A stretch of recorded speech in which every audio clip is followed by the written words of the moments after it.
Welcome everyone to episode 60 of Video Game Club. Woo! As always, I am your host Tyler, and I have with me today the fearless fox himself, Austin. Hello. Hello. And it would not be a Video Game Club episode without me, you, and Faye's best friend, Mox.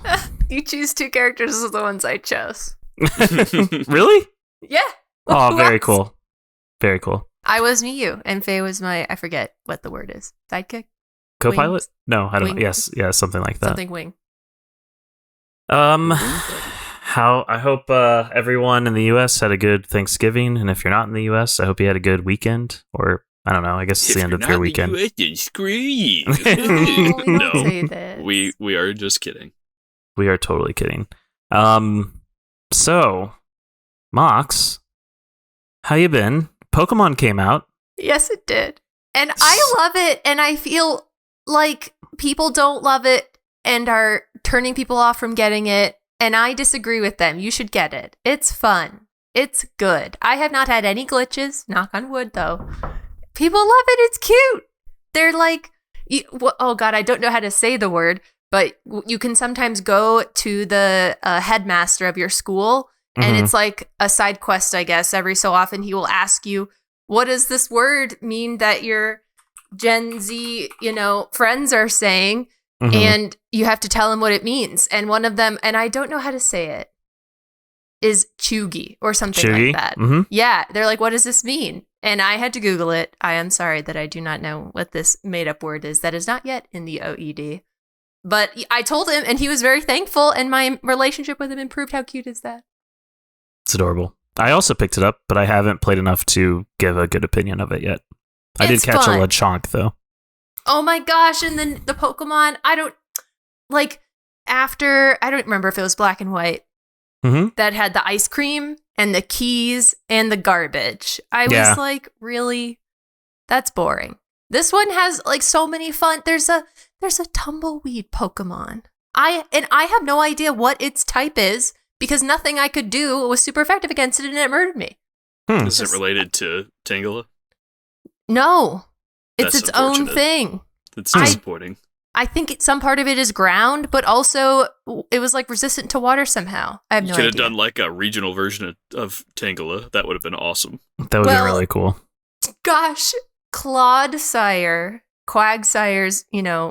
Paldea counterpart is just the cutest Pokemon ever. It has a ditto face, and it lies on the ground, and it opens its mouth so wide when it does its little actions. Oh my God, it's so cute. But Mox, Xenoblade Chronicles 3 came out, and it looks way better and more detailed. What about that? I'll tell you. Well, first of all, I had to finish 2. All of these things just happened. It's so funny just bringing it up. I had to finish 2. The final boss of 2 has this stupid, dumb, it's not even a mechanic. It has a requirement. Okay. That is not spoken to you. And I had to Google it. Why did I keep dying? I've died 10 times. I leveled up. Oh, you can do this at 65. I was 70. I have no idea. Anyway, I finally beat it on a fluke. And then I was like, oh, great. Now I can play 3. No, I have to do Torna, which is another 50 hours. So you haven't been able to play 3 yet? No, I bought it. But then, have you seen the banter about how? Yes, and 2 looks great, and Torna looks great, and this Pokemon. But you know what they aren't? That Pokemon is cute. They're not cute. Pokemon's cute. I think some people would disagree. No. But I'm excited to hear how your Pokemon adventures continue. It's adorable. During the holidays. What were you going to say, Austin? You feel like... So I feel like... So, I don't know if you've kind of noticed in a lot of more recent Nintendo games over the last, 5 years or so, but Monolith has helped out on a lot of them. Mm-hmm. It seems like they could have... I'm trying to remember somebody. I was very surprised every time where it was just like, Monolith worked on this. What the hell? Mm-hmm. I feel like they could lend some technical expertise to Game Freak if they assisted on Pokemon. That would be cool. But, or what if Monolith did a open world Pokemon? Oh my God, you're right. I know Pokemon Scarlet is open world, but it tries. And Violet. They helped with Super Smash Brothers Brawl. Skyward Sword, Animal Crossing New Mhm. Leaf, Pikmin 3, A Link Between Worlds, Splatoon, Happy Home Designer, Breath of the Wild, Splatoon 2, New Horizons, Splatoon 3, and The Legend of Zelda Tears of the Kingdom.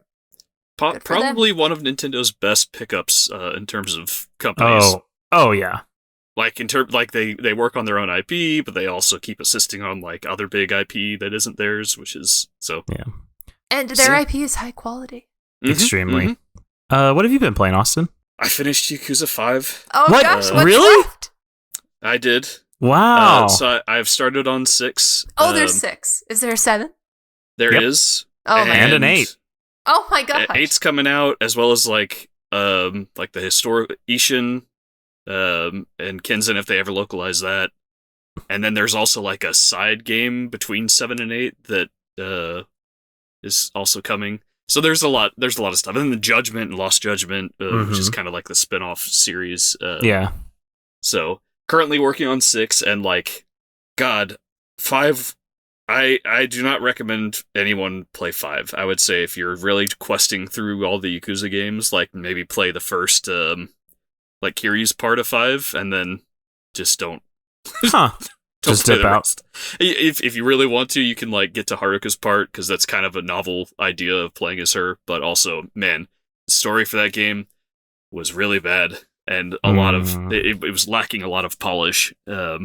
I was very happy to be done, not because it was good, but because I was just ready to move on. But 6 is really good, like really, really good, And it works on Steam Deck, probably. Works on Steam Deck. It tears through my battery very quickly because it runs hard using that Dragon engine. But I've played for a few hours. I'm still in chapter 1 just because I'm like, you know what? I think I'm gonna get all the achievements for this one. I think I'm gonna go. Whoa! I'm gonna go hard on this one. Apparently, like getting 100% on this one is like a 60-hour thing, versus it's a lot more focused than the last couple of games. Like 4 and 5 got just really big.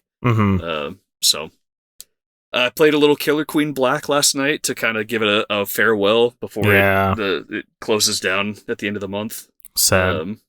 Yeah, and I feel like I'm missing something. There was something else that I've been working on Resident Evil 7, so I just made it out of the house. Ooh, nice. Yeah. Very cool. I've already mentioned this a little bit, but I started Pokemon Scarlet, and I've only played the very, very, very beginning. But so far I like what I've played, and then I've been working on Sonic Frontiers still. And I have a ways to go still on Sonic Frontiers, but I thought I was going to get a lot of gaming in during the old Thanksgiving, but ended up not happening, but it's all right. Before we get started, just as a reminder, this is Video Game Club, where usually every 2 weeks we discuss a game voted on by our wonderful friends in the Bombchu Discord and discuss that game right here on twitch.tv/BombchuTV. And if you can't catch us live, don't worry, you can find us on YouTube, podcast services. And if you appreciate what you're hearing, please consider subscribing, rating, commenting, all those fun things. Let us know. So, the nominations for this episode were Star Fox 2, Star Fox Assault, and Star Fox Zero. And the winner was Star Fox 2. A space shooter developed by Nintendo and Argonaut Software. Argonaut Software was founded in 1982 in London, defunct in 2004. And Star Fox, so they did the first Star Fox as well, and some other stuff. But Star Fox was inspired by another game that they did called Star Glider. And they pitched like a prototype of the first Star Fox, and they were the ones that really pushed for the Super FX chip. I know, Austin, you know a lot about this chip. I don't know if you want to share anything, but I know it was used for Star Fox and then Stunt Race FX. Yeah, among others. So the one that was in Star Fox 1 was a half-speed chip. And there was also like a Super FX2 chip that got used in Yoshi's Island. There's a few different games that all use it, but basically, if you're familiar with the Super Nintendo, there were add-on chips that you could have in the cartridge to like boost the capabilities to do more than what the Super Nintendo could do. So Super Nintendo on its own really could not run something like Star Fox or other game. There were lots of other add-on chips. Like there's one that was useful for Mario RPG, Kirby Superstar, to make those run at the speed that they do. But for Star Fox, it was the Super FX chip, which would do 3D polygonal rendering, as well as some other effects that, like Yoshi's Island. If you look at that game, you're like, why would this use the Super FX chip? And there's a handful of things that it's used for in there. I think Miyamoto just wanted that to be the most expensive game that he could make. But that's a story for another day. Yeah. But you can tell that a cartridge has a Super FX chip in it because it's got these extra, so like the cartridge contacts on the bottom. Mm-hmm. Usually it's just like one line of contacts, but on Super FX chips, there's like 2 extra little tabs on the left and right. Oh, interesting. Yeah. I didn't know. Oh, very cool. So Argonaut Software, they made Star Fox Stunt Race FX, the Croc series. That was supposed to be a Yoshi game. Oh, and interesting. Nintendo said nope, so they made Croc instead.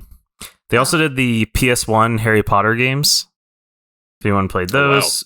Wow. Star Fox 2, which finally came out. And then the last game they worked on was Catwoman, the game, which I remember seeing the box in like rental stores, I think, at the time. I had no idea they worked on that. No wonder they went defunct. Yeah. But now I do feel like when places go defunct, their people go somewhere, and it's like usually to like similar places. Did their people go somewhere, or did they just disperse? I don't remember. I know Giles dive deep Goddard enough. was kind of the big name attached, and he moved on to Q Games. Oh, okay. And they actually, I think they worked on Star Fox Command. Oh, interesting. Okay. Yeah. So Star Fox 2 was a canceled game for a long time. Austin, you might know. I don't know, honestly. Was there like a ROM for this that was like floating around on the internet before it came to the classic? Yeah, so or the mini? Star Fox 2 was announced. It had screenshots shown off in magazines, and then I don't think it was officially canceled for a very long time. So just for years, everyone was like, what happened to Star Fox 2? And at some point, like a prototype ROM leaked on the internet, and it just I think people had to do a little bit of work to actually make it playable. Mm-hmm. And then there were some other ones that were like closer to completion that were found. And the last one that was found that was like the most complete, Giles Goddard, I think it was him. Somebody from the development team commented and was like, I have the finished game in my possession, and it is way different than what's floating around on the internet. And if that's true, then I don't know which one Nintendo put out with the... Yeah. But it's very close to what I played way back when there was a prototype floating around. Interesting. So, okay. Yeah. So it came out September 29th, 2017 on the SNES Classic in North America and Europe, and it came a week later to Japan, and it's also available on the Nintendo Switch Online service as well. So 2017, we saw the Nintendo Switch, the SNES Classic, the new 2DS XL, when they tried to be like, oh, don't worry, the 3DS is staying around. And the Xbox One X came out, and it was a great year for games. Oh my gosh. Breath of the Wild, Mario Odyssey, Divinity Original Sin 2, Horizon Zero Dawn, PUBG, many others. And 4 games that we have played. Oh my goodness. Nier Automata. Yep. 2017. Hacknet? No, that would have been a little bit earlier, right? A Hat in Time. Oh, yeah. What Remains of Edith Finch. Oh, that one. Oh, I can never remember.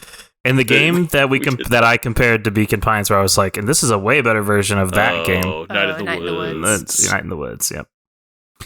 So, how did Star Fox 2 review?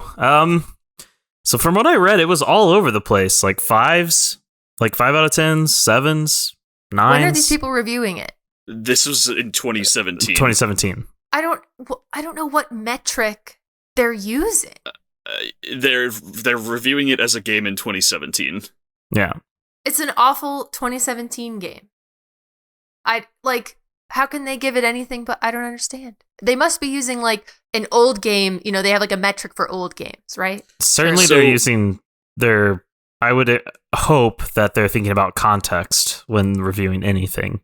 The example that I will give that's closest to this is Ocarina of Time. GameSpot, when that came out on N64, I believe gave it a 10. Mm-hmm. And then they reviewed like a re-release of it for GameCube or something like that, Mm-hmm. and they gave it a 7. So same game and everything, just released in a different time, and they gave it a different score. So I assume they're reviewing it as, well, what's it like to play it now? Yeah. If you've never played it before. All But right. I don't know. But people did like that it was super ambitious. They liked the different play styles and different points of view that you play the game in. The map and the exploration element of the different levels. And then it has there's some roguelike elements as well. They weren't a big fan of the frame rate and that it was kind of short and the controls. And some people even said that it was lacking a sense of adventure. But yeah. So, the gameplay of Star Fox 2. Before we move into our discussion, I am curious, not asking you, Austin, but Mox, did you play Star Fox 1 at all? No. Did you play Star Fox 64 at all? This was the only and first Star Fox game I've ever played. Oh my goodness, they're a lot different. Austin, you played Star Fox 1 all the way through. Yep. And Star Fox 64 all the way through? Oh yeah, all All the paths paths? for both of them. Wow. I did not end up finishing Star Fox 1, but I got to the end of the first path. And then Star Fox 64, I did not finish either, but I got pretty far. And you've played that before. And sorry. I finished Star Fox 64 in the past, yes. Yeah. But Star Fox 1, I got all the way to the end, and of course, I finished Star Fox 2. So I think that's, if you haven't played those games and you're like, I'm kind of interested about Star Fox 2, I would recommend, you can go the Mox route and just play Star Fox 2 and be done. Or you can do a little homework and play Star Fox 1, just to get a feel for what the game is. Play Star Fox 2 and then play Star Fox 64 because they scrapped Star Fox 2 to make Star Fox 64.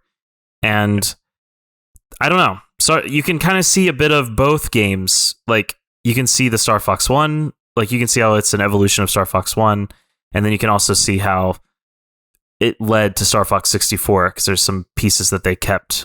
But it's still a very different game.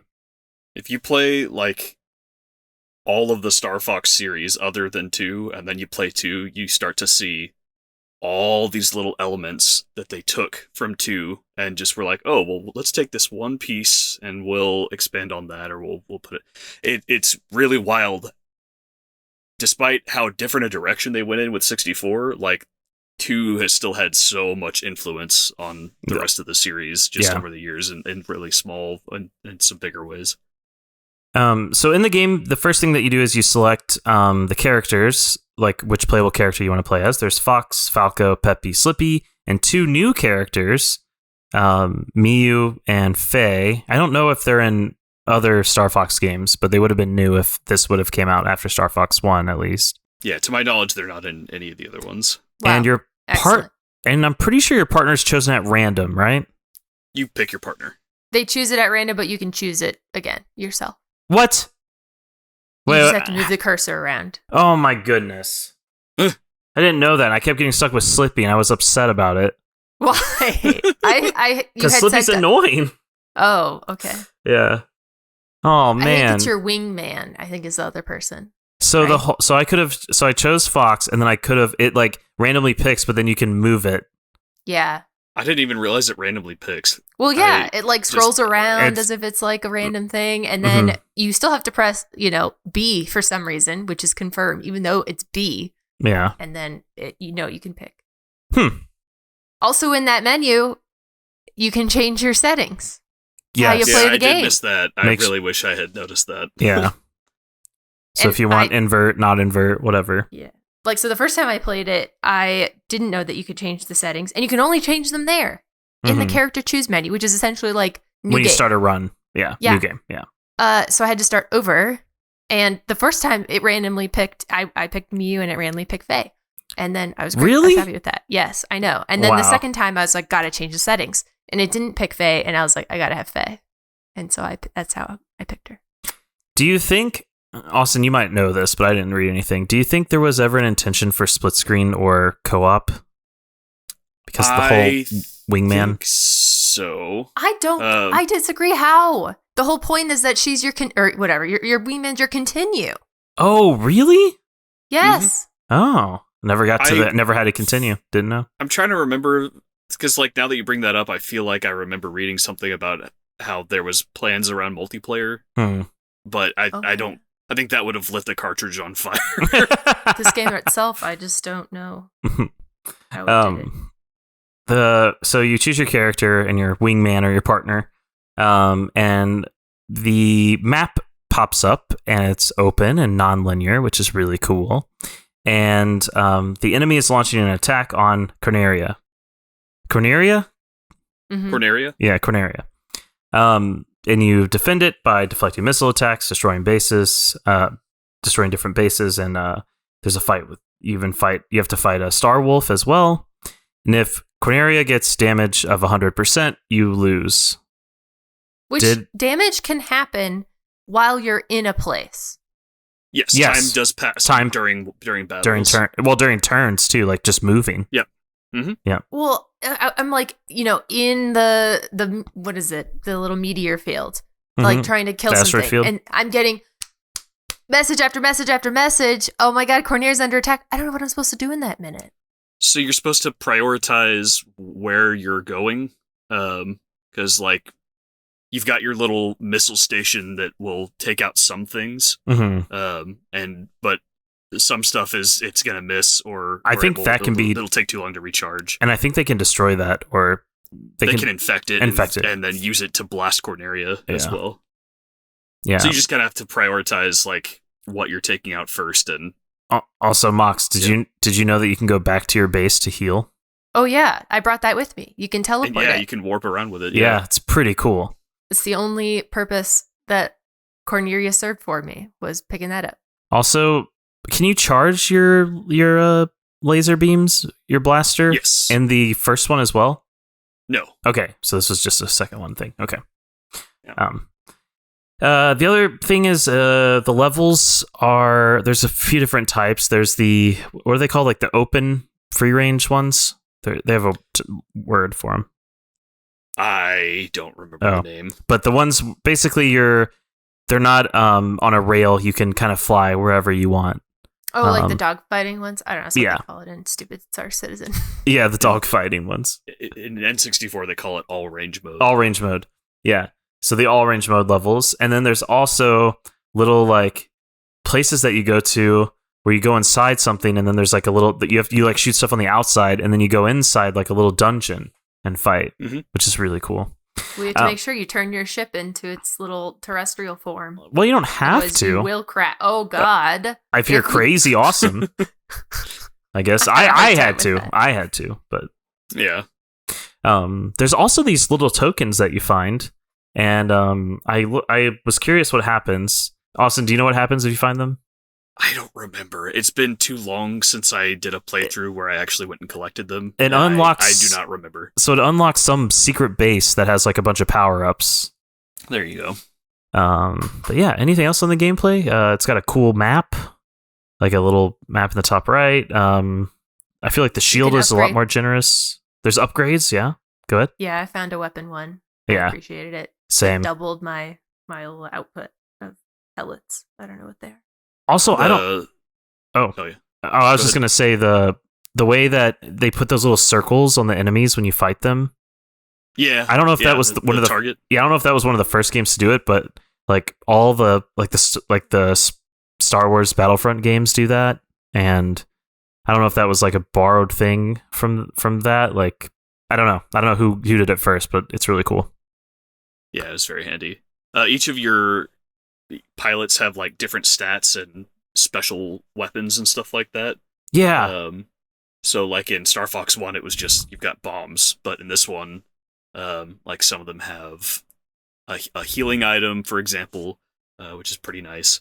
In expert mode, the this game really just throws everything at you, including some really odd puzzles for getting inside of the dungeons. What? But yeah, like figuring out some of the switches and things like that is like, what on earth?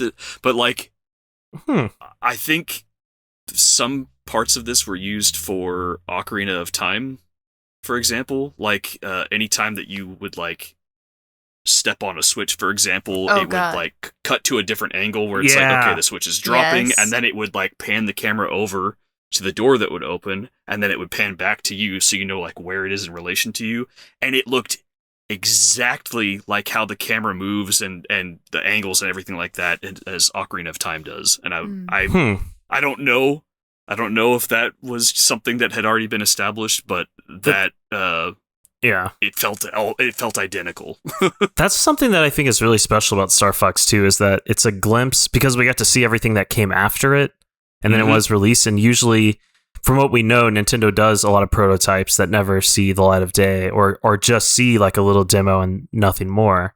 And then they'll build some game and they'll add some features in there, right? Like the famous one is that like Mario prototype that they had. 128? Yeah. Which led to Pikmin, I believe. As well as Mario Galaxy and some other things, And this is one of those times where like we actually get it. We get to see, and you kind of can connect the dots. It's really cool. Yeah. What do you guys think of the visuals of this game? I thought it was, the pixel art was really pretty. The pixel art that existed, especially with the character portraits. And then I don't know. I think over the first game, it's just like an overall slam dunk. Austin, what do you think? So I think in general it's like, so it's super ambitious. Yes. I think there are times where the frame rate, like inside the dungeons especially, the frame rate goes down to like 1. Oh yeah. And I think the change to free roam versus on rails had some struggles with whatever engine that they had set up, because sometimes you would be looking at something and it should have been obscured by another object, and you would just see it anyways, like through that object. There were little odd glitches and stuff like that, but I mean, yeah, from a visual standpoint, I thought it was a good like it's a natural direction to move from Star Fox 1. I definitely like the sprites a lot more in this one, or not a lot more, because I have a lot of nostalgia for the first one, but on a technical level, all the sprite work looks really good in this one. And they took the 3D kind of like to 11. Yeah.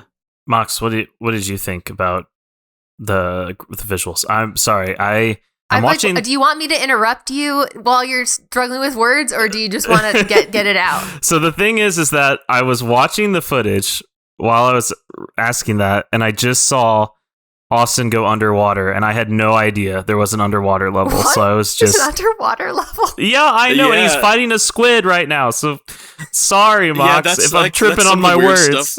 That's some of the weird stuff that you find in expert mode, because like that one, you can't fly underwater. You have to use your walker to go underwater. And there's this squid that you have to fight in order to, like, I think you have to fight 2 of them. That's crazy. And he changes like whether he's underwater or if he's above water, and so you keep having to like swap between. So there, lots of interesting worlds in this one. Crazy. Mox, what did you think? I don't know if you want me to have an opinion based on now. What I think of it sitting here with the games that are releasing now, or if I were to play it when it was made. Which would you like me to share? Both. Okay. If I were playing it when it was made, I wouldn't, because I don't like this kind of game. But I guess it's okay for that time. And I can imagine on a CRT it didn't look half bad. Now, gosh, I just don't like it. it's not there. Like, it's hard to tell. Like I don't know if it was just like lag or something, but like there was so much just like I can't even think of the word for it. Like there's just so much on the screen that I can't tell what is what. Especially when you're like in the final battle like area and you're walking around inside in your little drone thing. I don't know what it's called. There's just so many things and I don't know what I'm supposed to be looking at. And it's all pixely.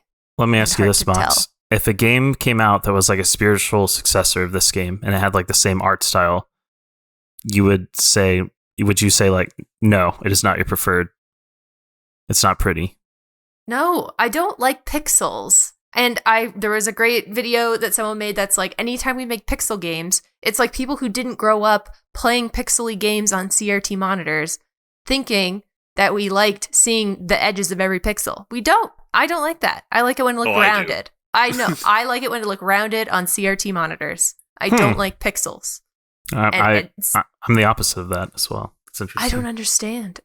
Do you remember playing games like Ocarina of Time and they looked like realistic when you were a kid? Do you remember that like sensation? That feeling, yeah. And then you're like, great, I'm going to play this pixel game that the pixels are far larger than they need to be. And you're like, yeah, I love this. Yeah. That's a question. I don't understand. I think pixel art has value. I like intricate pixel art where there's many, many, many multitudinous pixels. Like, not just like okay. 12 I like of them. that too. Yeah. Anyway, I can't stand low res pixel And junk. and then also combined with the polygons. Yeah. Yeah.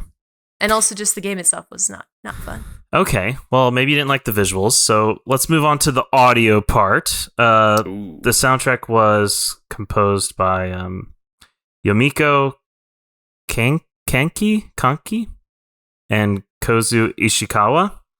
So Kozu also composed music for Wario Land 2, Wario Land 3, and assisted with Link's Awakening and Earthbound. So that's a pretty good pedigree. Yeah, pretty good pedigree there. And then Yumiko also worked on the music for F-Zero. Ooh. Mox, what'd you think? Two female composers, amazing music. Didn't stick out to me. Wow. Nothing? Really? Not even the intro, not even title screen? I didn't. No. No. Nothing really. I didn't hate it. I guess I'll say that. Okay, let me ask you this. What do you think about the voices? The voice dialogue. If you said gun to my head, which character spoke and what did their voices sound like? I just couldn't. I would die. Austin, what do you think of the music and the voices? The music was good. I definitely missed the voices from Star Fox 1, but yeah. These made sense to update them and everything like that. When did they speak? There are voice lines from like Pepper, or I guess from Corneria. Yeah. And then like your squad mates will do kind of chirps like. Is that voice acting? Oh. Yeah. It's so the way that they generate those, at least in Star Fox 1, I assume it's the same way in Star Fox 2, is they do clips of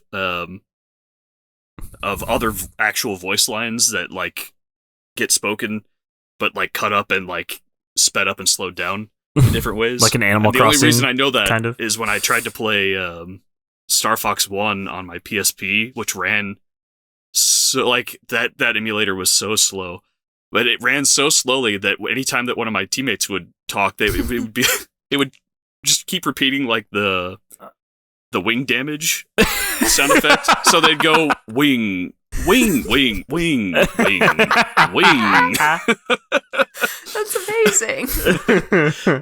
So, anyways, I did really like the music in this one. I prefer the music in the first one because it's like very unique and very adventurous. And the composer for the first one, I'm sad he didn't come back. I wish he had done more game soundtracks, but it seems like they kept the sound font mostly intact. Yeah. So it's like it feels like it's related, even if it's kind of a different theming and style.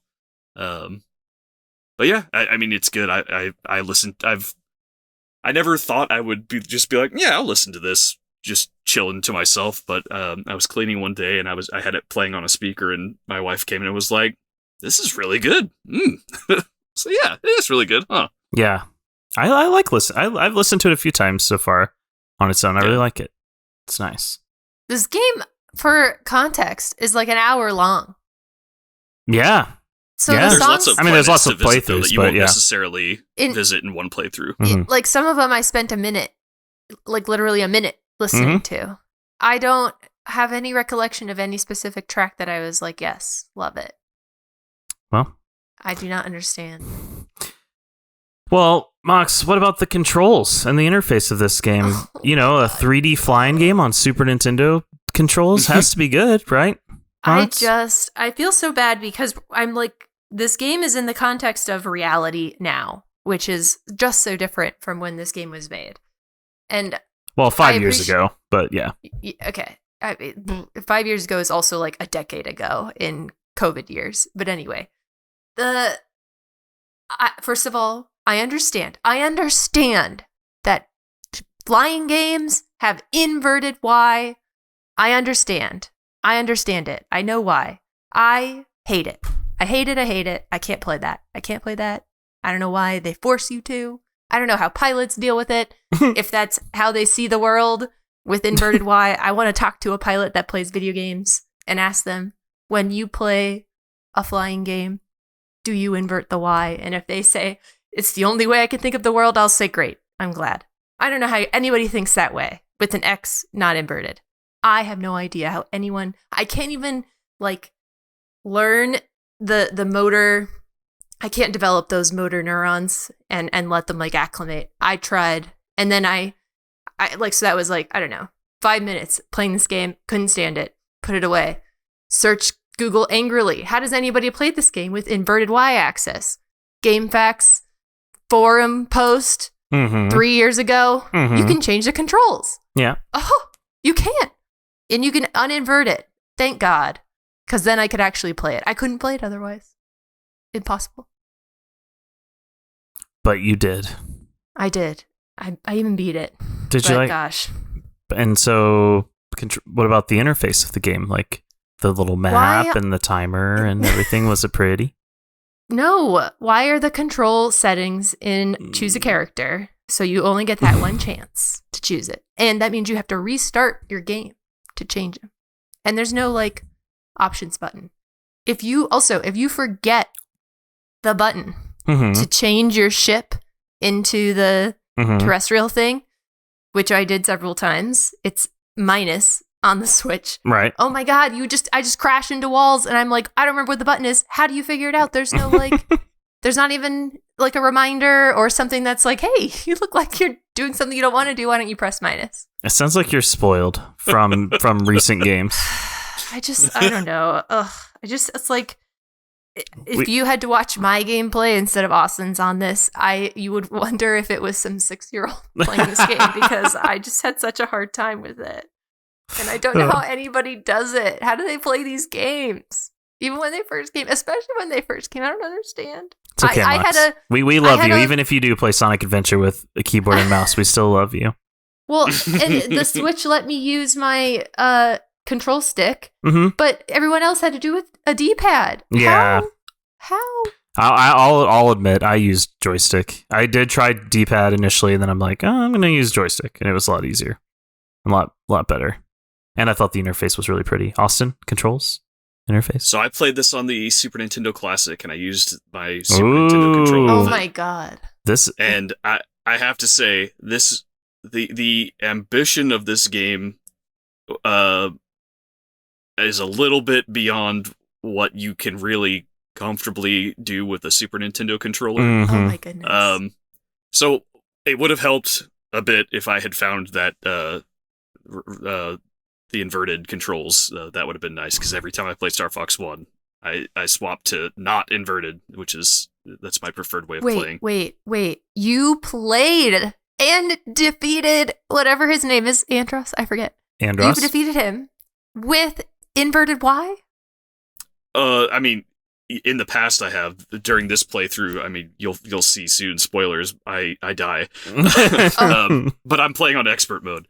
And one of the bosses just really destroyed my face. But the walker sections, for example, are just begging for a second joystick, Oh my gosh, or something. Yes, they but are. It's like, okay, hold R. you're using the D-pad to walk around and L R and R to rotate. to look around, and it's like that would be kind of nice if that was like if those were strafe. Like lots that for what it is, like what they wanted to make, they found a way to fit it onto the Super Nintendo controller, but that is not a controller that I think they should have maybe looked at what they wanted to accomplish and then looked at the Super Nintendo controller and said, what can we do with this instead of how do we fit what we want to do onto this? Maybe it was supposed to be a Nintendo PlayStation launch title. Ooh, that would be interesting. Well, don't forget, in the sections where you're walking around in your terrestrial thing, and if there's something you need to shoot that is beyond just the plane you're looking at, you like auto correct your Y to shoot at things, because then you need a third control stick, which we only had one. That is handy. Yep. I'm glad that they took care of that. But they had to do that. They couldn't have thought, oh, something is wrong that we're having to do that. That was pretty standard at the time. So, like, if you look at Doom, for example, that doesn't actually play in 3D, even though it looks like it's 3D. Yeah. But if you're, like, shooting in the direction of somebody and they're above or below you, your shots just go that way. Them. Yeah. Just as an example. So it was burgeoning technology, and everyone was still figuring out how to make things work. And for wanting to make what they did on the Super Nintendo, like, I get why they made the choices they did. I think it would have been nice to maybe pull back some of the ambition a little bit. But it is what it is. I think the interface itself was good. It looked good. Like all the pixel art for it looked good. Like the map and everything, I think worked pretty well.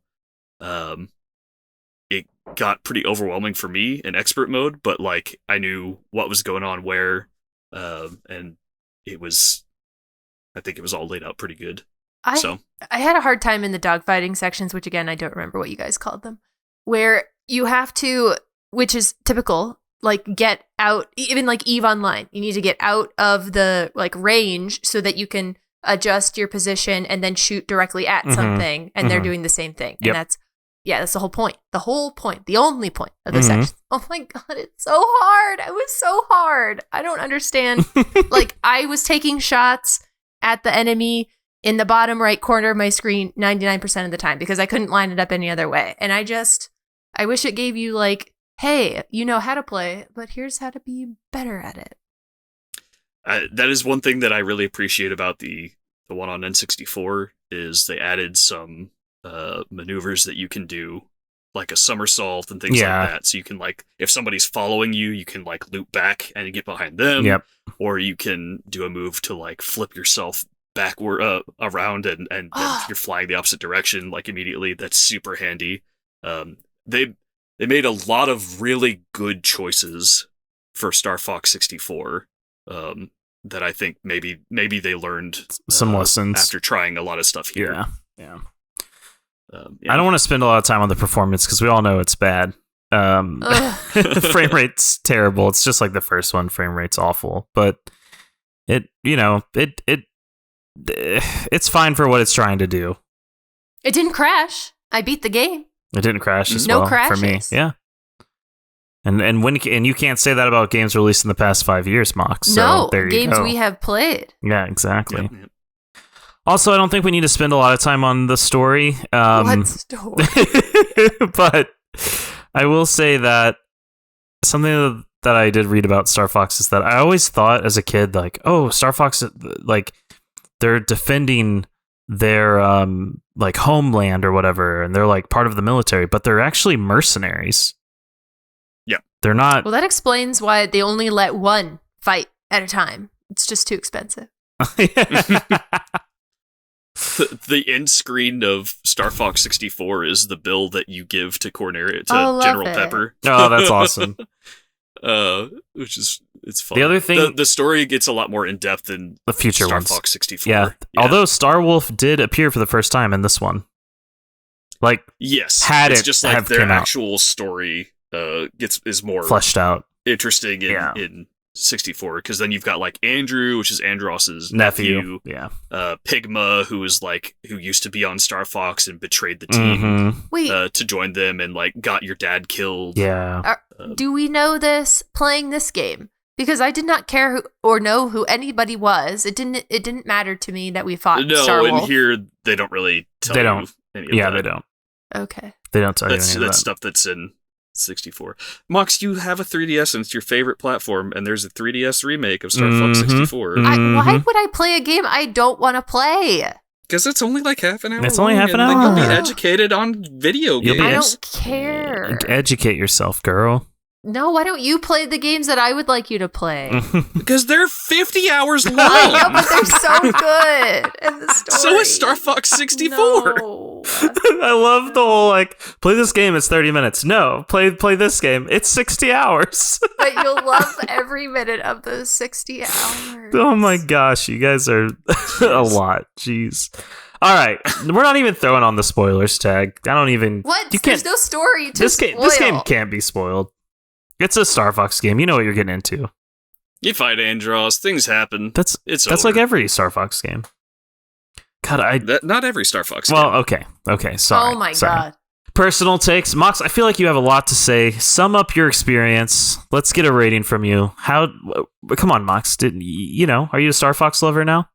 No, I'm not. I'm sorry. I do appreciate that this game managed to make as tough of a dogfighting module in however many years ago and however how much time it took.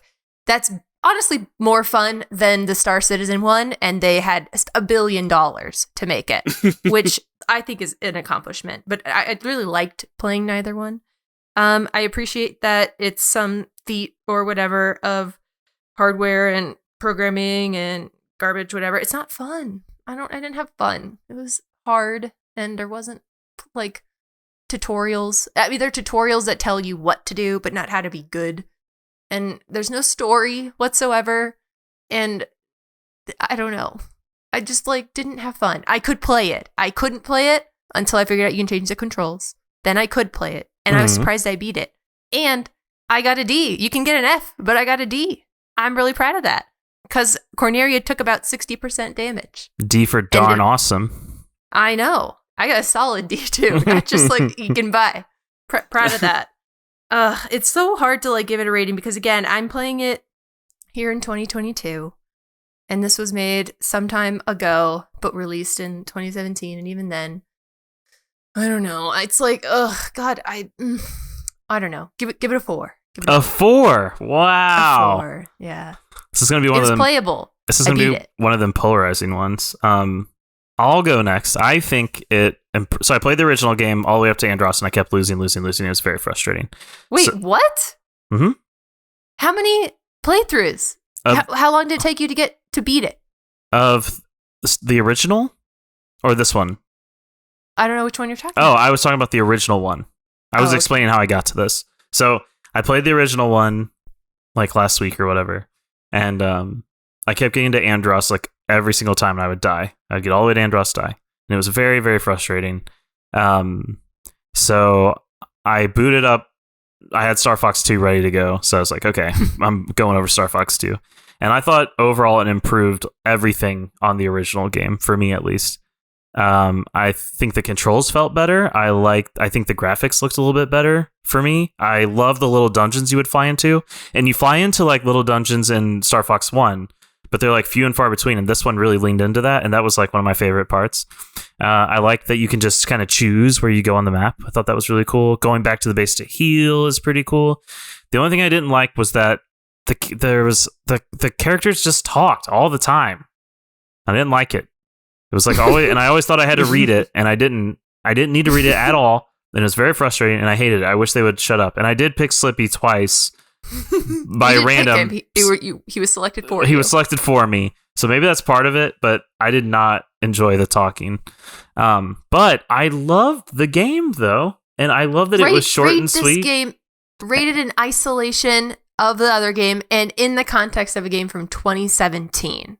Rate it however you want to. So Mox, I like to play old games regularly. So this was just like a fun new old game for me that I haven't played. And so I guess for me, I kind of put it in the context of what if it would have came out when it was supposed to come out. And in that case, for me, I would give it a 9 out of 10 because I loved it. And I wish Star Fox 64 would have actually gone this way. And I played Star Fox 64 afterwards, and I was upset because I wanted it to go back to this style. I love the whole like defend the base thing too. I like that. There are some games that I've played. I can't think of them now that are similar. Have like a similar like protect the base and also like do this other objective. So you should try Star Fox Command. Maybe I should. But I really like this game, and I am sad that Mox didn't like it, but I understand because people have different opinions. So if you like games that I like, check it out. If you lean more towards Mox, maybe skip it. Yeah, and play Radiant, Historia, Perfect Chronology goodness. instead. All right, that's enough. Austin. All right. I think I'm going to surprise everybody. Oh, here. no. So, I grew up with... So, Star Fox 1 is, like, super special to me. When I was young, my dad and I would play that on Saturday mornings. We'd both wake up at, like, 6 in the morning because we were just early birds. And so, 4 years old, I'd be watching my dad play that, and we could never beat Andros. Like, we never even reached Andros because we just weren't that good at the game. But we would get really far, and we'd have bacon, and I couldn't have caffeine. He would drink Royal Crown, RC Cola. Oh, yeah. And I wasn't supposed to have any caffeine, so he'd only let me have it once it was, like, extremely watered down from the ice. And it was just, like... So I've got very vivid memories of Saturday mornings with my dad playing Star Fox. And many years later, when I got older, I came back and revisited, and, like, I beat it for the first time. And I was like, oh my gosh, like... There's all this, and then there's these other paths, like other planets, and it just blew my mind that there was just way more of this game. And I became obsessed with trying to find more, and so there was like Star Fox 2, like it's out there, it got talked about, but it never came out. And so, like, I was trying to get my hands on the Star Fox Super Weekend cartridge, and back when that wasn't exorbitantly expensive. And at the same time, like, that was around when I was finding out about the Star Fox 2 prototypes. So, like, I was in peak, like, I love Star Fox right now kind of stuff. And I played the prototype, and I didn't hate it. Like, I remember thinking it was fine, but, like, I didn't really ever come back to play it again. I think a lot of the changes that they made were in a direction that I didn't really want to go.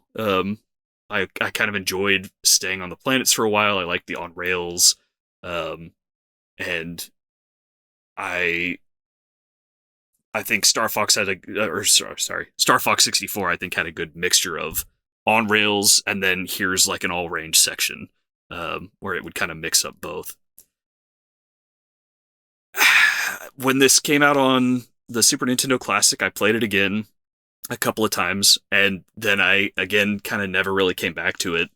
And I didn't have, like, negative memories of it, but it's not something that I find myself, like, drawn to play again until it's been several years, and I'm like, did I like that? I don't remember. Like, I think I liked it, but...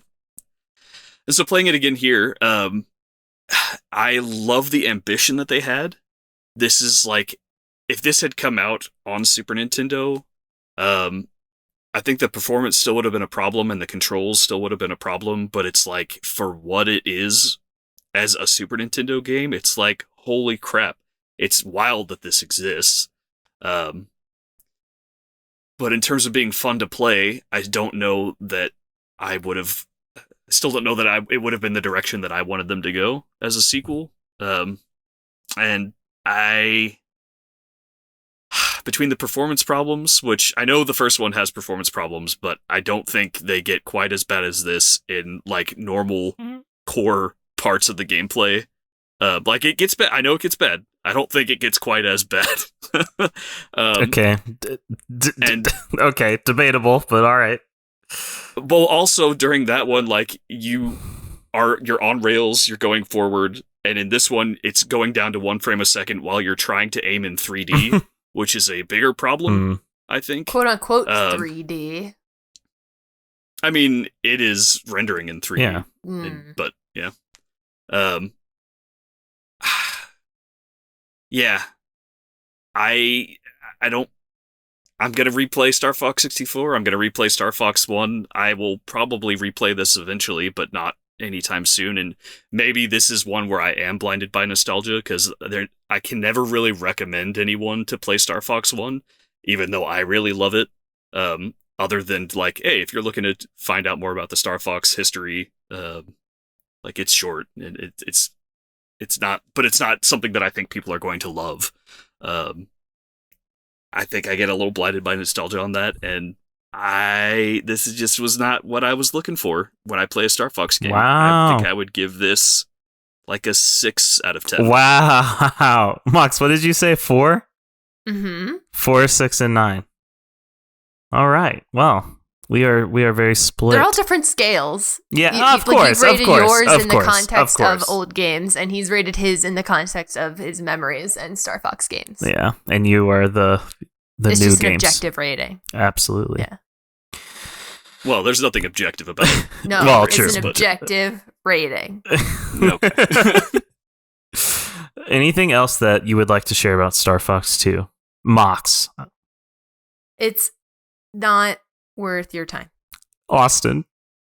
I'm really happy that it exists in an official capacity now. I was really salty for a long time that it got canceled, and now that it exists out there for real, it's like I'm really glad.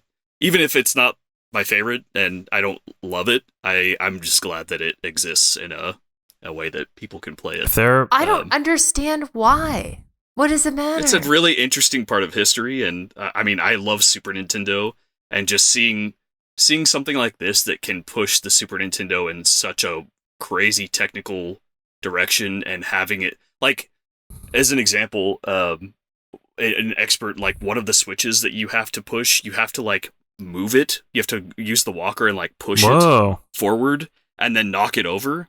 And if you think about ideas like that, like the first time they get implemented into a game like this, usually it would be something really janky, and it worked really well. And it was like, okay, that's pretty cool that not only did they try something really weird like that, but like it works, you know? And so just seeing something like this running on the Super Nintendo is really insane to me. So I like to see where it came from, where it went, like kind of an alternate history that could have happened. Yeah. You know. You know what I wish we could have played instead is the Street Pass game, Me Force. I know it has nothing to do with this, but it is a far better space game. I love that game. I never played it. It's fine. What? Sorry. I wish you could play. There's like no, it's impossible, like literally impossible to play the Street Pass games. No, you can just use coins. The play coins, the coins from walking around. You can summon other people in and use them as your fighters. That is not nearly as fun as it was to have a home pass and get people from all over the world. Well, pretty soon you aren't going to be able to do that, right? Oh, they've taken it away. I mean, you probably can't buy the game. At least Star Fox 2 is playable today. I know. I would rather play Me Force with nobody on Street Pass than play this game again. If there's any cool ROM hacks for this game out there, let me know. Interesting that you say that. There is all of a sudden the ROM hacking community around Star Fox 1 has kind of exploded. Before it was like really small little things like changing the frequent, like the color of the Super Nintendo buttons on the tutorial screen, for example.